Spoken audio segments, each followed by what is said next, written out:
get through the first one, try to keep my heart on my chest, get through the second one, that's all good.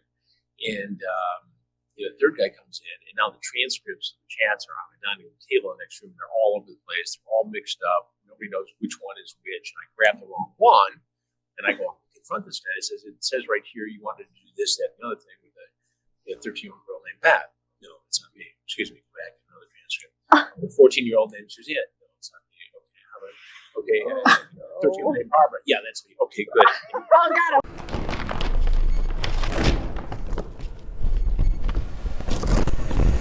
Really, really happy that our mutual friend Mal could make this happen. And so it is without further ado that we are bringing to the stream the legendary Chris Hansen. Nice to see you guys. How are you? Good. How are you? Excellent. Thank you. Thanks for having me on. Thank you. Well, Chris, the first question that we have to ask is, what are your thoughts? And would you like to say something about the state of things that are happening, especially yesterday, today? What's going on in the world, especially in our country? Yeah, right at the U.S. Capitol. I have never seen, and I've spent a lot of time in that building in the U.S. Capitol interviewing senators and Congress people over the years. And you feel very, very special when you walk in there as a journalist, because you're going to interview somebody who represents the interests of this country. It is hollow ground. And to see that despicable, disgraceful, outrageous disrespect yesterday was absolutely the most profoundly disturbing thing I've seen, I think, in that city in 40 years as a journalist. And for the president to incite, to have that disrespect for the rule of law, for the Constitution, for the dignity of the office is just something I've never seen before. And I think Senator Mitt Romney put it very succinctly. This is a man who was on a plane heading to Washington for this very session to confirm Joe Biden and Kamala Harris with the Electoral College votes. He was being harassed on a plane by Trump supporters the entire time on this flight. And he said publicly last night in his speech that Trump is what you saw from Trump is a selfish man's injured pride. And his supporters, who he has deliberately misinformed for the last 2 months, acted as they did because of that misinformation campaign. It's disturbing. Now, we'll get through it as we get through everything in America. It'll be a reckoning. I think the next 13 days will be fascinating to see how it plays out. But there's no defense of it on any level. There is absolutely none. I retweeted today, the FBI's most wanted for some of the terrorists. You can't even call them protesters. The terrorists who broke in and committed those crimes of a vicious nature. I mean, you look at this. You look at what happened, in Lafayette Square, Lafayette Park in Washington, D.C. during the protests over the summer. When the president wanted to go to the church and have his photo op with the Bible at a church where he'd never attended service, they cleared the entire area, peaceful protesters. They roughed up journalists and cameramen and all that because nobody was making any noise. They just wanted to get him out of the way so the president could march with his entourage to that church with that Bible for that photo op. Yesterday, he sat on his hands, did not call in the National Guard until members of his administration implored him to do so. And we'll find out much more about what happened behind the scenes in the days to come. And these guys were caught off guard, these Capitol Police. And where were the helicopters for this? They know, you see the tweets, the presidential tweets. This is going to be wild.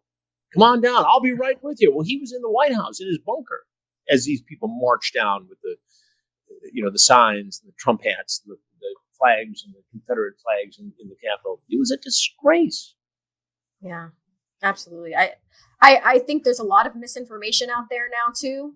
And, people are just going to weird news sources and pretending that it's not really this person. Oh, it's this guy, this tattoo, whatever. I really, I saw it play out on someone on social media, and even in in various chat groups that I'm tangentially related to that I may not be related to anymore after my commentary that I in those various chat groups last night. But you can't. There's no excuse for it. You can't justify it. This wasn't a protest.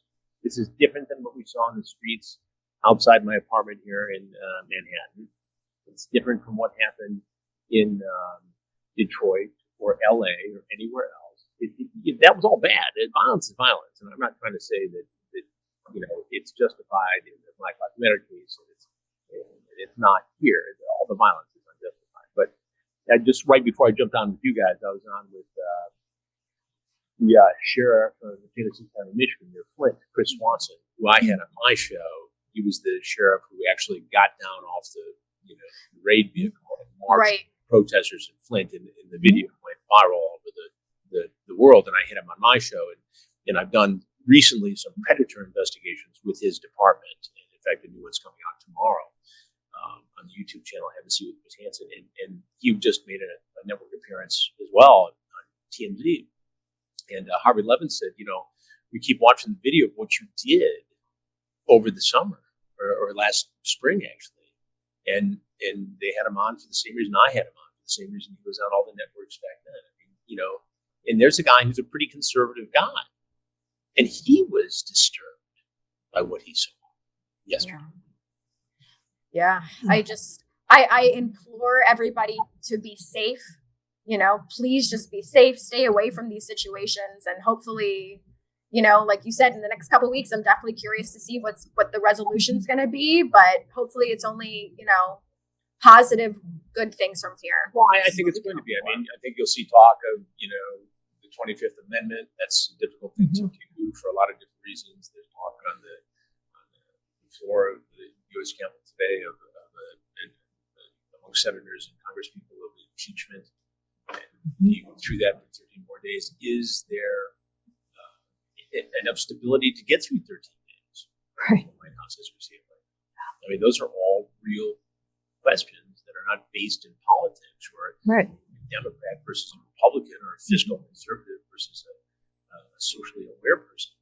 It's justice, the rule of law, democracy, and the dignity of the office, and how we're viewed. Imagine if that happened in the Kremlin yesterday.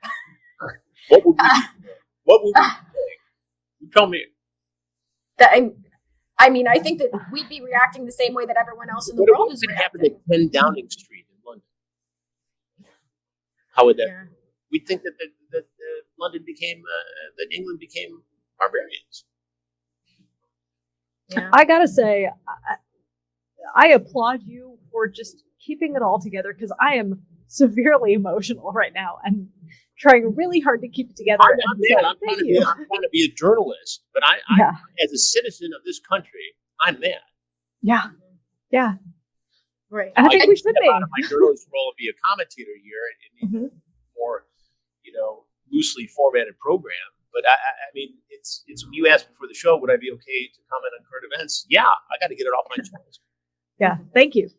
Yeah, and I know that there's a lot of times when, someone like Danica or myself don't necessarily have the right words that we want to say. And, we appreciate you being able to express the way that a lot of Americans are feeling right now. The timing just worked out that way, and I'm happy to share it. Well, thank you, Chris. So not to pivot away from that. Yeah, I know. But I'm worn out. Thanks for having me. Spit it out. Thank you, Chris. No, we do appreciate it. And I mean, like you said, it's part of your job, and we thank you for your words. But we want to talk about you in the investigative journalist field. So growing up, who would you say were some of the journalists that you remember watching and looking up to? Well, there were so many, from network television and from local television growing up in Detroit, who had an impact on my life. Bill Bonds, who is the Channel 7 Action News, ABC anchorman and correspondent for years, was like a second father to me. I watched guys whose names you wouldn't recall or remember: Sandra Van Elk, Max Robinson, Frank Reynolds, Huntley and Brinkley. These guys who were iconic. Mike Wallace probably stands out as one of the most influential of my generation. And just having guts to go to places and do things. And Bradley at 60 Minutes, those guys who really, who set an example and set a template for the things that I've tried to do over the last few years and will continue to do for the rest of my career. Ooh. Oh man, sorry, I'm still reeling a little bit, so I'm trying to keep it together. Sorry. Okay, cool. So, all right, we're going to pivot just a little bit away from this. And so, how would your friends describe what you were like in high school? That's a good question. This is going to sound weird, I think, but probably shy. For the first couple of years of high school, I wasn't as outgoing as I ultimately became, but ended up meeting a pretty good group of guys. And became very close with them. I went to an all-guys Catholic high school in Detroit, Brother Rice, Birmingham. And I think when you're in that environment, you get, it's fraternal, and you get to be close with guys. And those guys are, if you don't have brothers at home, those become your brothers. Guys you hang out with in college as well. So probably shy, and then a bit of a wise ass, I suppose. At some point after sophomore year, I started to feel my oats.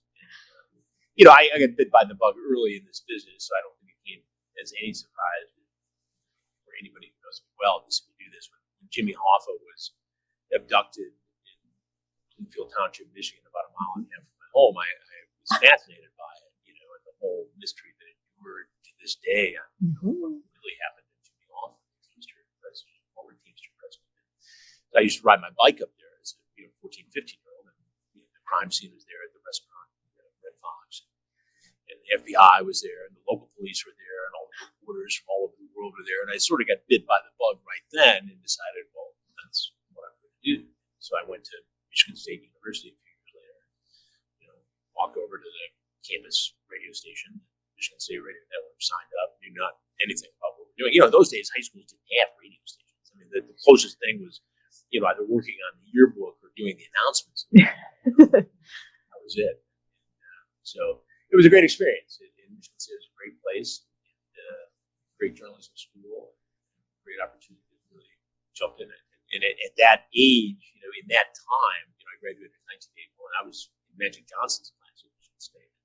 At that time, an inexperienced kid could still wangle his way into television, pretty early. I went from working at radio to being a part-time TV reporter as a senior in college for the NBC station, making $4.80 an hour, covering city council meetings and all the fires I could find. But it was a great experience. You just got thrown in, and so you figured it out as you went along. But it was marvelous. Covered the state capitol there, the site of some of the most aggressive protests during this whole MAGA movement, and the threats against, ultimately, the governor of Michigan was the target of threats by Trump and part of the Trump supporters in Michigan.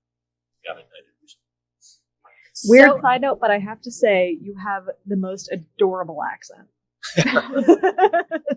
I don't hear it. Big fan of accent. Of course not. Nobody does, but it's that beautiful little Michigan accent. It is. You've got those long A's. I love it. Sorry, go on. So, Chris, you did mention Jimmy Hoffa, and this is probably like a crazy question to ask, but do you have theories about what you think actually did happen to him? Yeah, I think he was kidnapped from that restaurant, and I think there was mob involvement. Different people have taken credit for what happened over the years. And you saw the most recent Netflix movie that came out, Murrow and Tahiti, which I thought was fascinating. Oh, it's so intriguing. And that is one of the theories, is what that story was loosely based on. And those players were all in it. The FBI and the investigators with whom I've always spoken would say that, the files would indicate that he was grabbed, for the reasons. And he was killed pretty quickly, and the body was absolutely, destroyed either in a chromium dipping plant or in a garbage plant, in Detroit. And there's not a single strand of DNA left anywhere. We did. I'll tell you one funny story. We were at Dateline working on a murder mystery type case. The producer was meeting with an inmate at Jackson Prison in Michigan, where I'd covered riots as a reporter. I worked at Lansing, that was 10 years of reporter in Detroit, working at NBC. And the producer calls me one day and says, hey, this guy we're talking to, the other story, he says he knows something about Hoffa. I said, well, him and, 22% of the rest of the inmates in Jackson Prison. You tell him, you go back there, and you tell him to tell you something nobody else knows to give him credibility. He comes back and says, he told me that another mob leader on a lower level was killed and buried in Bay City, Michigan, and he's buried here. Well, all the sheriffs, they go dig around, they find the body, the remains. They go, holy cow. So I go meet with the prosecutor in Oakland County, which had the case from Detroit.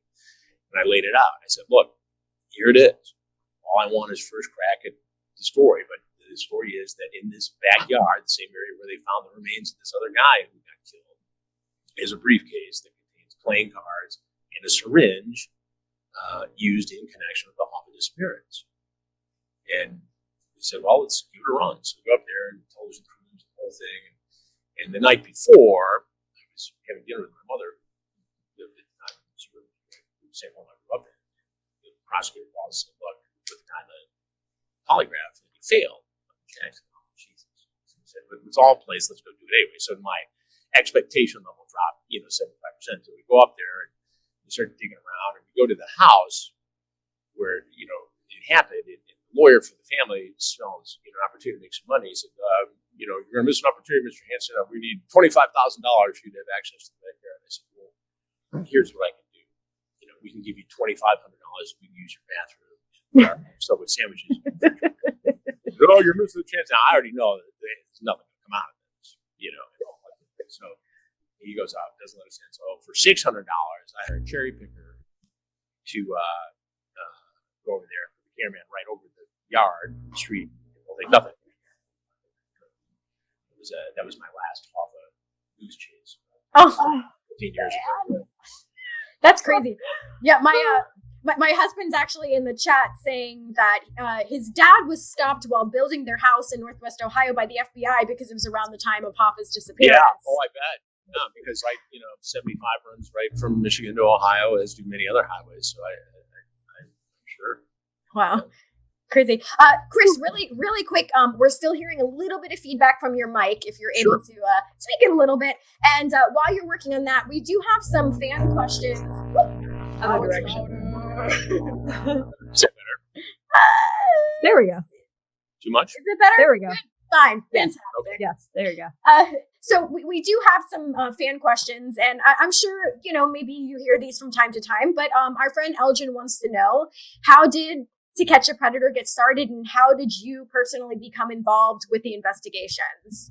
I actually pitched the idea to Dateline, and it wasn't meant to be a whole separate program. It was meant to be, a segment on Dateline. And I had become aware of a online watchdog group called Perverted Justice, which did decoy work, and they had a website. And if they caught somebody and that person agreed to meet the child, they would post the picture and put that on their website. And I thought, well, if we could, combine their ability to be decoys and chat with our ability to wire a house with hidden cameras and microphones, it could be pretty powerful. So we put it all together. NBC signed off on it. We did it in 2004, 16 years ago, which is hard to imagine the first one. Whoa. Yeah. And, 16 years later, we're still doing it, and guys are still showing up, And so we did it. And I honestly, I was caught in traffic heading out there. I was in Long Island. And my producer called in a panic saying, where are you? We got 2 guys in 45 minutes. And by the end of 2.5 days, 17 guys had surfaced in that investigation. So we went on and did it near Washington, D.C., and Riverside, California. Then we ended up, doing it in conjunction with the police. And that's the way we do it today. So, hundreds of guys later in 16 years, we're still at it. And we're literally putting out a new episode tomorrow on Have a Seat with Chris. So, Danica, I'm going to jump around a little bit just to kind of touch on what you just said. How do you feel about maybe groups of people that do their own investigative journalism trying to catch predators. And sometimes they do have, the support of law enforcement. Sometimes they don't. I guess it's considered like vigilante justice. Like, so how do you feel about these independent groups trying to do what you do, essentially? I don't want to lump them all in the same category because there are some people, obviously, with good intentions trying to do good work. The danger there is that when you don't have some connection, some parallel law enforcement involvement, do the cases get prosecuted?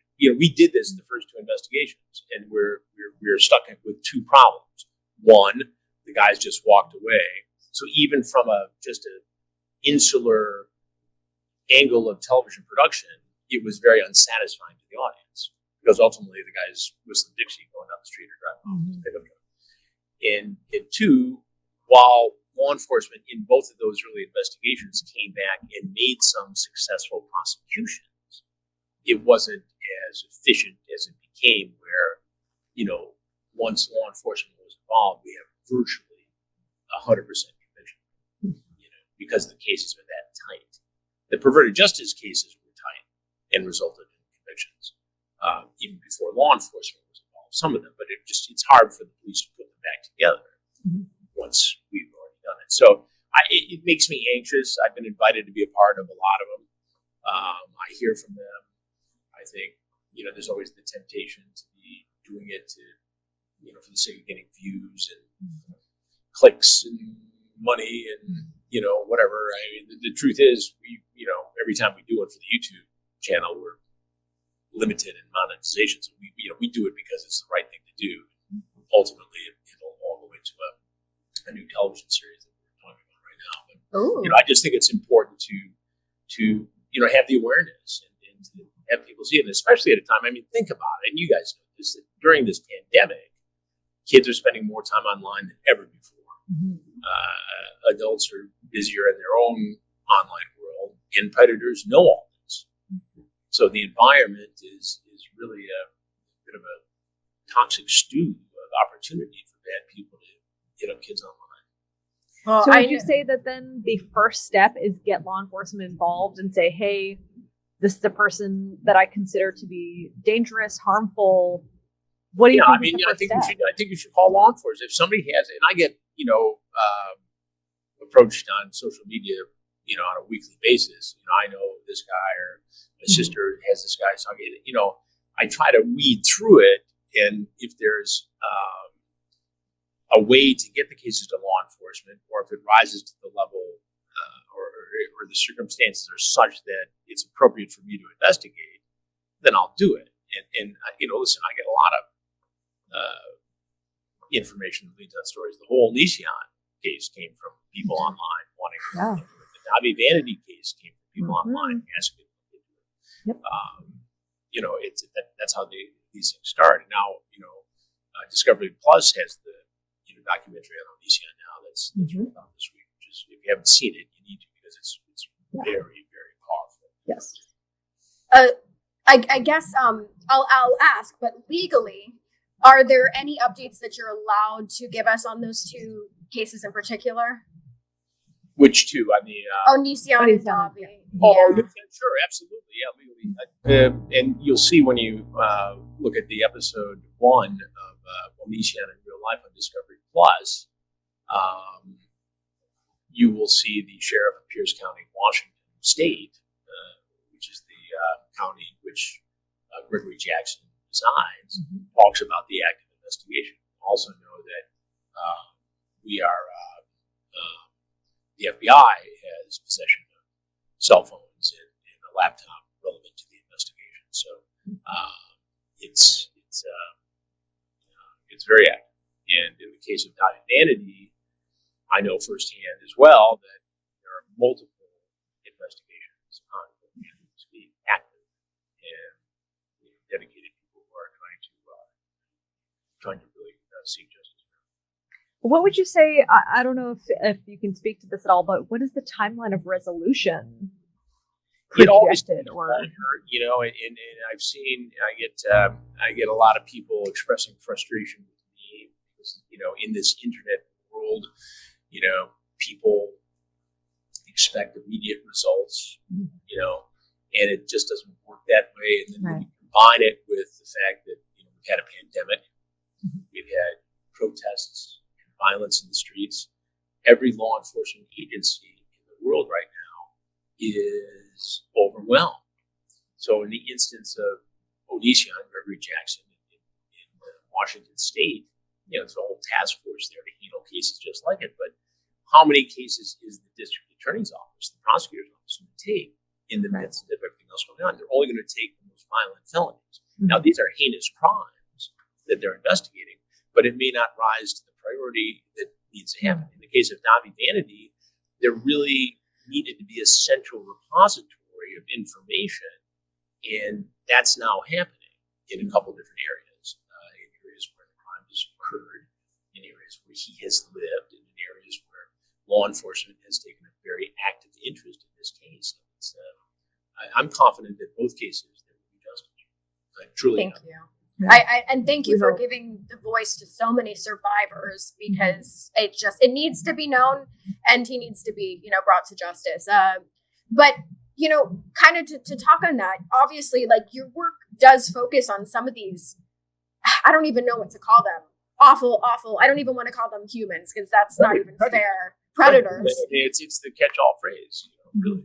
So how do you personally, Chris, how do you unwind, and how are you kind of able to cope with these really dark topics and type of predators? Well, it's what I've always done. It's the kind of reporting I've always done.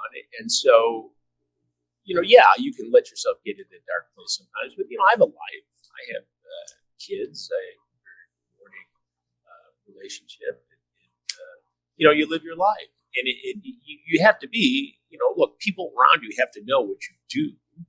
I don't share every little thing with all the kids, but the two oldest are in this business. One's a reporter on camera in Oklahoma City, and one's here in Brooklyn behind the scenes, camera production guy. So, they get it. I have a morning meeting with my second oldest virtually every day, talking about this, that, thing, and then we all get together and criticize each other's very, very talented, creative work. And I'm very fortunate. Gabrielle understands the business. She gets it. She's a participant in actively in some aspects of it. So it's you need to buy into it, and you need to realize, okay, this is the family business. This is what I do as part of that family business. And so whether it's skiing down hitting a ball, tennis ball, or golf ball, or just getting on the Peloton bike, I'm not doing the dark stuff. I'm leading a regular life. Fair. Whew. All right, I'm gonna switch things up and go a little on the weirdly positive side. So, I'm with you. Chris, what would you say is the funniest or strangest story you've ever covered? Oh God, that's about 1,000-way tie for first. But, Yeah, we'd like to hear all of them.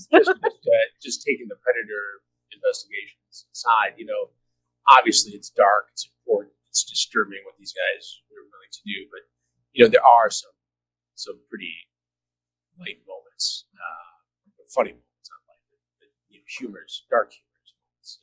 For instance, in that very first investigation I was talking about, the first guy comes in, we get through it. Now, I've confronted a lot of people in spontaneous interviews, but this is the first time anything was going on. Get through the first one, trying to keep my heart on my chest. Get through the second one, that's all good.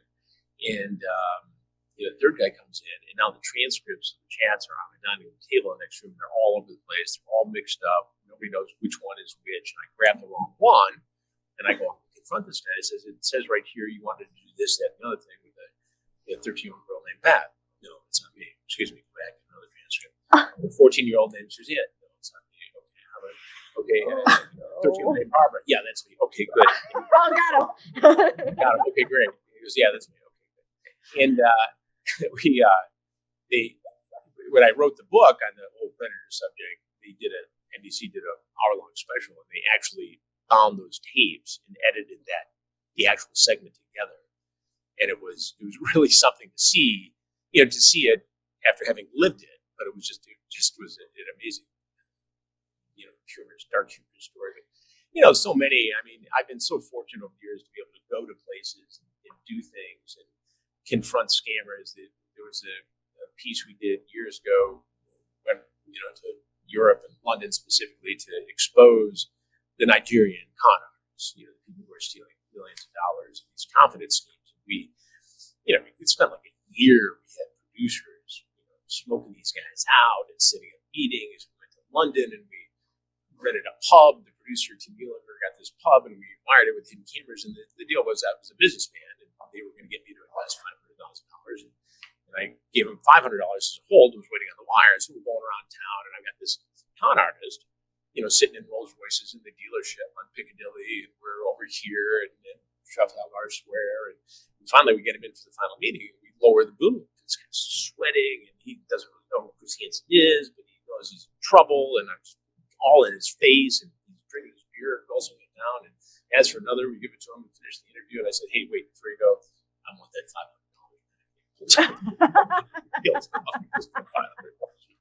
Oh, that's wonderful. So accounting was very pleased with it.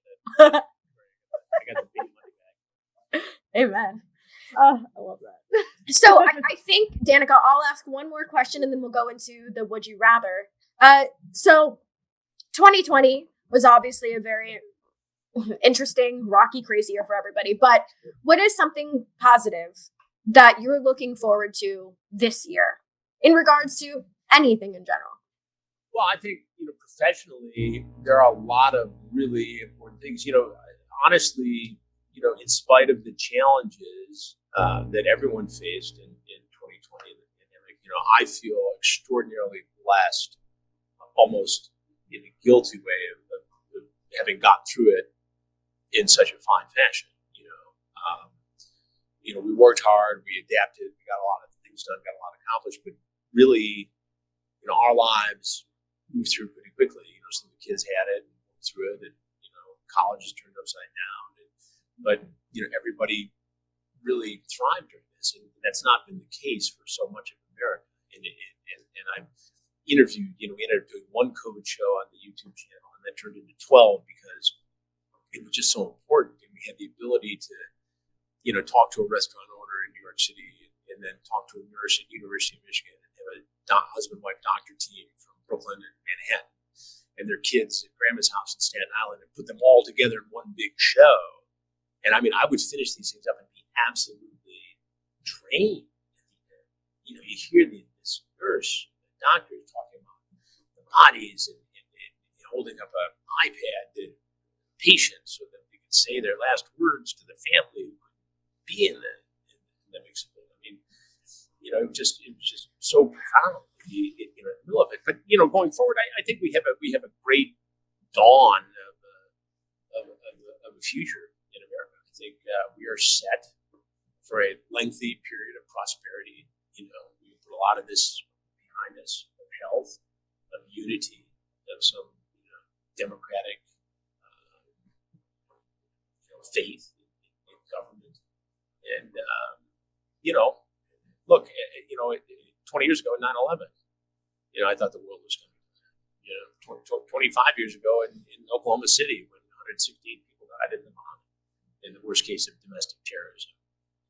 Up until that time, you think the world's coming in. We always get through it, and you get stronger and you get less anxious, and you understand that the world's not going to end. It's not designed to end. It's designed to overcome things, and I just have a very optimistic, positive view. I'm going to have to borrow some of that. Yeah. Yeah, I know. Look, you can get dragged down. I mean, it's tough. Suicide rates from depression stuff, from abuse of substances and stuff. It's, it's rough on a lot of people. And that's why I said, I was guilty how we got through this, and I think it's the little things that set us back. Challenges, parents, health, losing a parent, it's all tragic and bad, but you can get your arms around it because people over a certain age, there's a sort of logic to it. There's a lot of suffering out there still, but I think we're going to see a much better year ahead. So are we. Thank you for that. So, Chris, we have a game that we play. This is a game of Would You Rather. And it's just so we can get to know you a little bit better. And there's no wrong answers, obviously. And if you want to elaborate on why you pick something, fantastic. If not, we'll move along to the next one. So, Danica, do you want to read the first Would You Rather? Oh, sure. Let's go for it. All right. Chris, would you rather have a sit down with Walter Cronkite or have a sit down with Edward R. Murrow? God, that's tough. But I'd go with Murrow. Oh, all right. Yeah, he's covered some of the most iconic cases. Definitely. Well, I can remember a lot of Cronkite. I wasn't around for a lot of Murrow, so that's Well, that's fair. All right, here's the next one, Chris. Would you rather, have a bug fly into your mouth during a report or have a teleprompter go out mid-report? I'd rather go without the dog. Okay. Good I know Right. I can do that. I've never had the bug fly in my throat. I know I can handle it. Multiple times. Oh, gosh. You're a stronger person than I. All right, our next one. Would you rather visit 100 years in the past or 100 years in the future? Wow, that's great. I think 100 years in the past. Is there maybe like a story that you would want to cover from 100 years in the past? I'm trying to think. I can't even think about what happened yesterday, let alone 10 Yeah, years I ago. know. I mean, there we are in 1920. It's the Roaring '20s. I guess I'd just like to see it. I'd like to go to a speakeasy and a jazz All right. around in an old car and just experience that for a day or two. That'd be fun. Definitely. Fun All right. side note, I do know of a story from the Prohibition era that is regarding a man whose life was trying to be taken by people who were trying to get him into a false. How do I put this? They were trying to use him as fodder for a life insurance policy that they took out on him. Oh, I see. Yes. And it is covered by The Dollop. And if people do not know about The Dollop podcast, I highly recommend them. They're a comedy duo that covers historical past, and it's amazing. Anyway. Okay. Next one. Next. Would you rather go skydiving or swim with sharks? Sharks, for sure. Yeah, no jumping out of planes for you. I did it once a million years ago as a young reporter in Tampa for a story, and I'm over it. I did it. once is enough. I think swimming with sharks should be the ultimate predator experience. I would have to do that. I love Oh, that. and see, I'm of the feeling that if I went skydiving, I have a much bigger chance of dying. Because sharks, I'm like, I can study their behavior and know what's going on and not do the things that would get me killed by them. Well, there's a thrill for both, for sure. Yeah. All right. Here's the next one. Would you rather have access to the Fortress of Solitude, a la Superman, or have access to the Batcave, a la Batman? Batcave, no question. Batcave. Oh. Alfred, the Batcave, all the stuff that goes with it. You got to remember, I'm of an age where the Batman television program was actually on when I was Adam West, yeah. West Adam of Earth, West. so, Yes. that was all that. Fascinating. Awesome. All right. Next, would you rather, always have to wear a bucket hat or always have to wear Crocs? I've got an extraordinarily large noggin, so the bucket hat may not be the most flattering thing. And while I'm not a big Croc aficionado, I think I'd have to go with the Crocs. I Purely feel based on the comfortable. Okay. Yeah. Apparently. All right. Here's the next one. Would you rather get stranded on assignment in Tahiti or stranded on assignment in the Maldives? Now, I've been to Tahiti on assignment, which is pretty cool. I've never been to the Maldives. I guess I'd go to the Maldives. All right. I mean, I'd take either. Come on. Yeah, I mean, They both sound awful. Tahiti did not suck when I was there. Look at that water. It was God. 10 below zero in New York at the time when I was there, so it was pretty cool. Yeah, they both look like awful, awful places. Next All right, one. next one. Would you rather have the ability to shapeshift or have the ability to read minds? Read minds. Ooh. Yeah, I would like to know what a lot of people on your shows, like especially Have a Seat. I don't know if I would want that ability at all. That sounds, especially in your case, Chris, I don't know if I would want that at all. It might be a little dark, right? Yeah. All right, and I think this one is the last one. Would you rather? No, it's not the last one. Okay, see a resolution to the Black Dahlia case or see a resolution to who was the Zodiac killer? Wow, that's a toss up there. I'd like to see it in both, but I think, I followed the Zodiac killer obviously, but I've read some books on the Black Dahlia case, and I've watched some of the docs that have been put out. You show recently too last year. I think Black Dahlia case. I have to ask, what was your initial reaction when you found out about Golden State?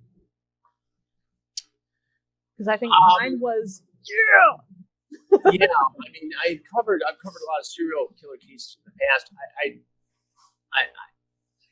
You don't often see one where they just go dormant, Yeah. So I think it was very fascinating. I think it's the way they caught him was also fascinating, using DNA. DNA and the genealogy and all that stuff. And it really did open up a whole new world of investigating these cases and being able to piece it together, because as much work as traditional detectives put into it, at the end of the day it was a woman with 23andMe knowledge that provided the link that was necessary to hone in on the guy.